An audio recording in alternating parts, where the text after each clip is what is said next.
L'Ajuntament de les Borges Blanques ha sortejat un total de 33 experiències turístiques pel territori català entre totes les persones que durant el mes de juny han fet la compra en establiments del municipi.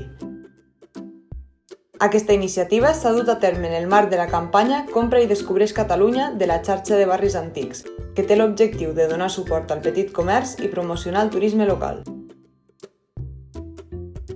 Nosaltres vam començar la 7a edició i en l'actualitat estem a la 11a edició. Fa 4 anys que fem aquests concursos. N'hi ha que ja són assidus, que els toca cada any, que són quasi com una família, que hi ha persones que són molt reincidents en els premis, senyal que compren a Borges i gasten a Borges,